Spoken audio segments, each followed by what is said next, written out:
So, wow. Just wow. This is part 2 of my What Film Is This I watched. I finally got to see this film after over 25 years of waiting, and, well, as I said, wow.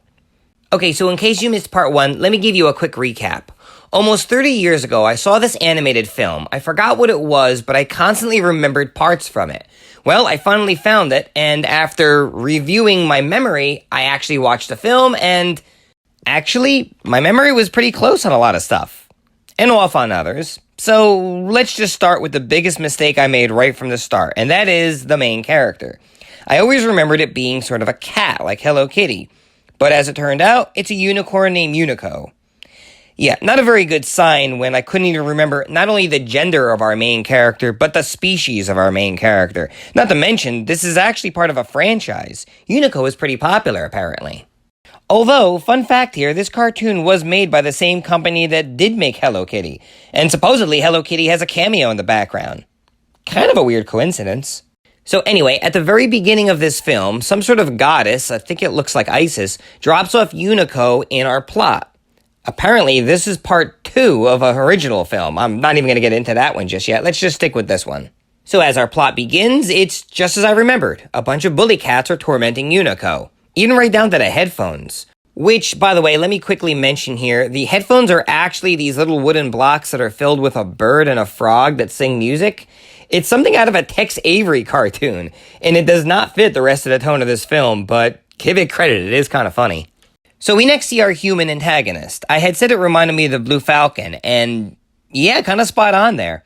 This is Toby, a mysterious young man who does have these magic powers to turn people into statues. I described them as wooden figures. The movie, though, calls them puppets.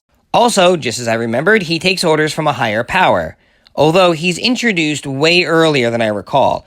This is Lord Kuruku, and good God, he is creepy. Right down from that demented stare to that eerie voice, it's no wonder I blocked most of this guy's part.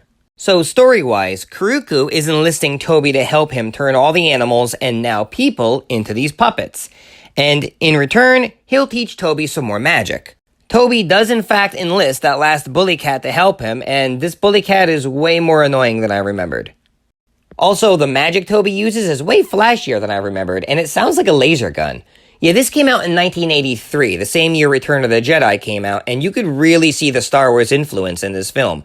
Everything from Toby and Kuruku reminding me of Darth Vader and the Emperor's relationship, to Toby using his magic to make a log turn into a ride that he uses like a hovercraft, which looks just like the speeders on Endor. Also, I swear there's a chase scene in this movie that was taken right from the trench run scene from A New Hope. Anyway, after witnessing all the magic, Unico does run off and find the little girl. The little girl, Sherry, and her parents do meet up with Toby, who, yes, is Sherry's brother. Only difference is, Toby does not want to turn the parents into the puppets. He's showing off his power to try to impress them. They get freaked out, much like the parents in Frozen, and then get confronted by Kuruku. Kuruku turns the parents. Toby actually hides Sherry and Unico from him. Toby admits to Sherry that he's sorry but doesn't have a choice. He has to do what his master says, and then he's off to turn more people in the village into these puppets. We actually get to see that, and it is creepy. Sherry and Unico try to go after him, and the puppets all animate and go to Nightmare Island, which is the headquarters of Kuruku. So as I mentioned, this is where my memory gets a little vague. Sherry and Unico do confront them way earlier than I thought, and Toby ends up turning them not into puppets, but into toys. It's explained that he could turn them back from toys, and he can't do that with puppets, so he basically did that to get him out of Kuruku's power and make them safe. Toby gets them safe and then returns to his master. So now Sherry and Unico are on a journey to find someone that could help them defeat Kuruku. This is the Trojan horse. Because of course it is. And he's located at, get this, the end of the world. How do they get to the end of the world? Well, apparently Unico can turn into She-Ra's horse.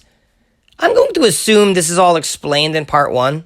Yeah, quick reminder, I have no memory of any of this scene right here, but I have to admit, it's actually really cool. So they make it to the end of the world, which is like the shore of a beach, and that is filled with wreckage and junk, because that's where everything ends up after humans throw it out. That's a really awesome plot.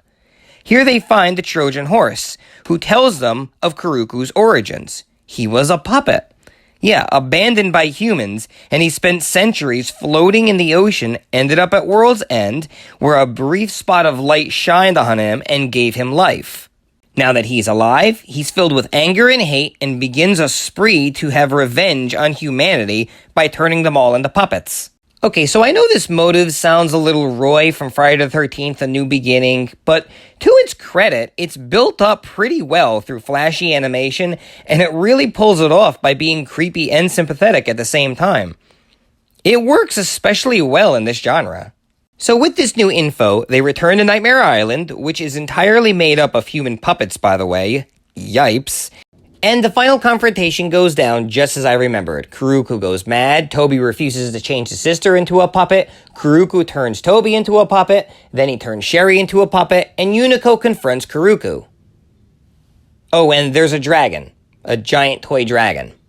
So Unico does manage to defeat Kuruku with the power of love and friendship, reminding me a lot of that Willow Xander scene from Buffy Season 6. And all the puppets turn back into humans in an explosion of flashy effects. Oh, and that whole he turned into a Tin Man scene that I thought I remembered, it turns out he was turning back into his original puppet. So I was kinda right there. So in the end, all is well. Sherry finds Toby and her parents, and I have to admit the scene where the dad puts his hand on Toby's shoulder and doesn't really say anything, yeah, it's a good scene. That goddess then shows up again, out of nowhere really, and takes Unico away, saying he can't stay here anymore. This upsets Sherry, who, understandably so, she never even got to say goodbye to him. However, she does end up finding the Kuruku puppet. She picks it up and hugs it. As far as Unico, he's off to his next adventure. I think. It ends rather abruptly.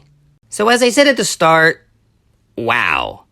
This is actually a really good film. I mean, it's weird, yeah, but I've seen weirder, and it's anime, you kind of expect that. But it's also a pretty solid film. I can't say I'm too surprised that I actually remembered as much as I did, because it's really a memorable film. I'm really glad I got to see it again, because honestly, the stuff I forgot did fill in a lot of gaps as to why things were happening. In the contents of the story, it does actually make a lot of sense. So the characters are memorable, the villains are creepy, the animation is top-notch, the story odd but is in fact solid, and honestly the ideas are really imaginative, especially that idea of the world's end. That could have been a movie in itself. And also, that Unico is a really cute character. I actually look forward to finding out more about him. I'm giving this a recommendation. If you're not really into odd films, you might not really like this. But if you like weird films, you're going to find a lot of enjoyment into it, and a lot of imagination. And if you're into anime, it's definitely a must.